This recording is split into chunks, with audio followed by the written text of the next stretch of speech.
give your whole self to the Lord. Walang bata, hindi ako naniniwala na kailangan magkaedad ka para magkaroon ka ng relationship kay God. That's not true. Every one of us, each one of us, God is calling us to have a relationship with Him. At nasa sa atin yun, how we will really draw ourselves to know God. Study the Bible, read the Word. It may sound corny, guys. I get it. Corny naman ito, pa-Bible pa, praise the Lord, praise the Lord. I'm sure you hear that from your friends who aren't Christians.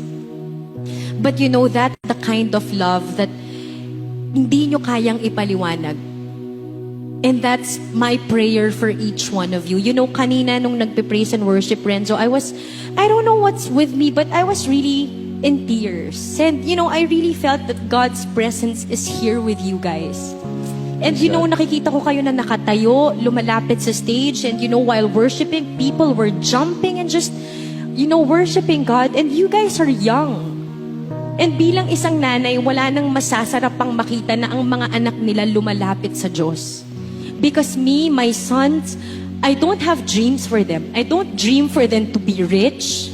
Hindi ko pinapangarap na maging maganda ang buhay nila. Ang pangarap ko lang, ang dasal ko lang makilala nila ang Diyos.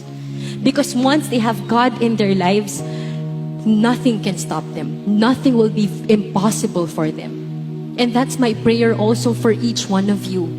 That you have God in your life, that He will work wonderfully for each one of you.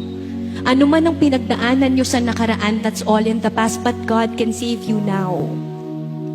He needs you to come to Him. He can't work in our lives if we're not one with Him. Hindi natin siya maririnig. Hindi natin malalaman kung ano yung gusto niyang gawin sa atin, how He will try to comfort us. So that's my advice to you.